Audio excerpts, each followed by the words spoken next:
Welcome back, everybody, to Raid Shadow Legends. We have the new fusion. It is out. We're ready to go with the Christmas spirit, and this is the best fusion that I've seen so far. And you're going to be surprised because we thought we were going to need 16 rares to do this, but we don't. We only need 3 rares here, 3 rares. There's only the 4th rare out of each of this set for the epics is different. So that means we've got 3, 4, 5, 6, 7 different rares that we need. Yes, we need multiples of these, but they're going to give us multiples of them in the event. And why I like this, if you're not able to, if you're a free player or a low spender and you just came into this game, then you get to choose which epic you want or which 2 epics you want. I think this is fantastic. It is such a great idea. So we're going to go over here to the event page and see what they have for our news. You can see this week we're able to get, or this time frame, I don't know about a week, it's like 4 days, we're able to get Tiger Soul. But then again, we're able to get Tiger Soul and the rest. Over and over, we are able to get some of these epics here, epic, and then epic in this one for the champion training. Summon Rush here, and then this epic for the champion chase again. This one we can only fuse, so we have to fuse this one. But what this lets us do is that if you are a free-to-play or a low spender, you can kind of, like if you already got Tiger Soul, or if you know you can get Tiger Soul here easier than in the Fire Knight tournament, then you can pick and kind of like, all right, I'm going to get this champion here, this pig sticker here, and then you'll have the rares you need to at least pick the epic that you want to make. And I think that's great. This is better. This is a better format than they've had before, even for the fragments. At least then we have the option to go in here and get. Now, if you want to know which epic would I pick, we'll look at those in just a second. We will. We'll review over all these epics, and we'll talk a little bit of why I don't really care about this legendary champion. But again, if you can get a Lego, always go after that Lego. Get that champion, or if you know for certain that you can't, go for either the dwarf or maybe this undead defense-based champion to help you out just in progression throughout the game. Though this dwarf does have a lot of cool abilities, a lot of cool skills. This one I'm not too keen on, and this little baby Septimus Squire, I'm not really big on this one either, but we'll look at it. And some of these rares are a lot of fun. The Void rares in particular, this Dagger one, a couple of the other ones, this Panther one, scary as hell, but let's look over those. So that's my gist on this whole entire thing for the fusion. I am very happy about this. It's not 16 new rares, though there are a lot of champions added to the game that we can summon, a lot of new epic champions. We'll talk about them all in a further video probably later on tonight, because we just went over everything on stream. I just did a stream for about like an hour and a half. We went over every single new champion, the undead Void legendary and the Barbarian legendary are nuts. They are nuts champions, but we're not going to be able to get them. They're both Void. We can't get them right now. I'm going to wait for a 2x Void summon event to be able to even try to get those. But this is what we're focusing on. This is the fusion we have for 2 weeks and 3 days, so we're going to be a little rushed. But if you can't get this legendary, let's figure out which of these epics do we want to get and look through the schedule and see where you're going to be able to get those rare champions to be able to make this, kind of look through here and get an idea of what you can make. And hopefully you can make 2 of them if you're a new champion, free to play, or don't have a lot of time.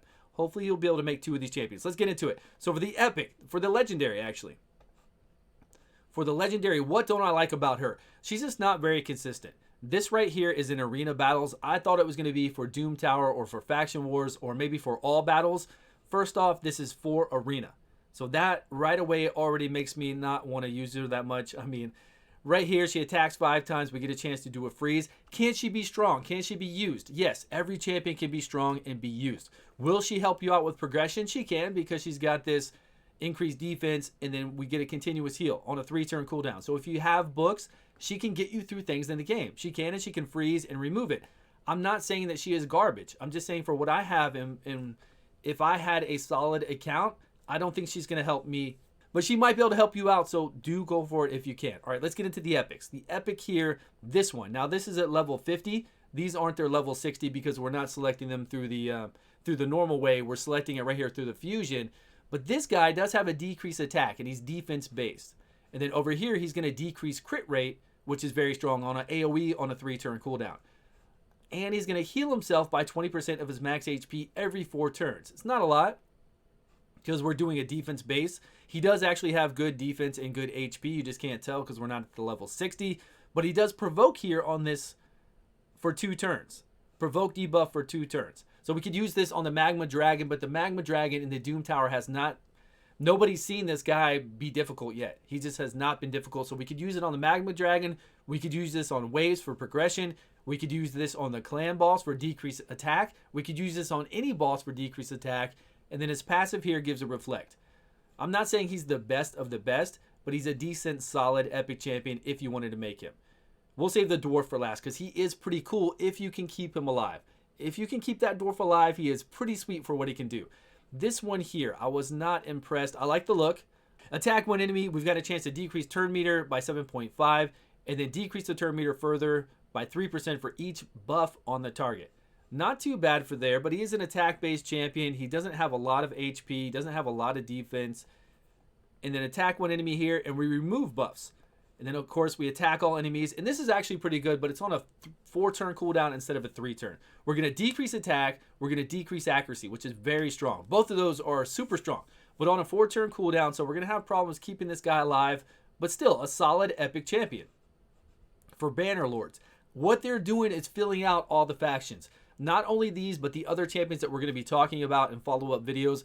They are finally filling out all the factions and giving each faction something that they're missing. Whether they need a reviver, a healer, AoE decrease attacker, or anything else, they're trying to give those to each of the factions to make it better for faction wars and just for secret rooms and anything else we do. So not a bad champion. I just don't know if I would really go for him for progression. Maybe. It's totally up to you. This guy's going to come in, and we're going to attack one enemy. We've got a chance to place a stun, and then a higher chance to place a stun if their turn meter is up. On an A1 for a stun like this, it's pretty strong. And then here we're just doing these buffs, and then we attack one enemy. We'll ignore defense. We'll ignore 50% of the target's defense if they are under increased defense. This doesn't jump out to me. It's on a 3-turn cooldown. He's doing damage based off of attack. This I like, right? He's got a passive here where he's immune to these, but it's on a 3-turn cooldown. But I'm sure there's going to be a way we can play him. I know you already think 3-turn cooldown, stun. Maybe we can have this guy as our target to be stunned on an unkillable team or something like that. You could try that. But maybe there's going to be some bosses that we can really play him toward on the Doom Tower to make him work out here. Because he does have a Doom Tower resistance, which is nice. But again, he's an attack-based champion. So we got to find a way to keep him alive and have a team that will keep this alive. And I really like his A1. All right, let's go on to the really sweet dwarf. This is a Void Dwarf who looks pretty badass, but look at all these abilities. So his A1 here, we've got a chance to put a leech up. Leech helps everybody out. It's just like having Lifesteal set. We've got a leech out there. We can even get heals off a leech from doing our War Master and Giant Slayer procs and our Assault Mastery. So that's strong. Again, another attack-based champion. We got to find a way to make sure we keep alive.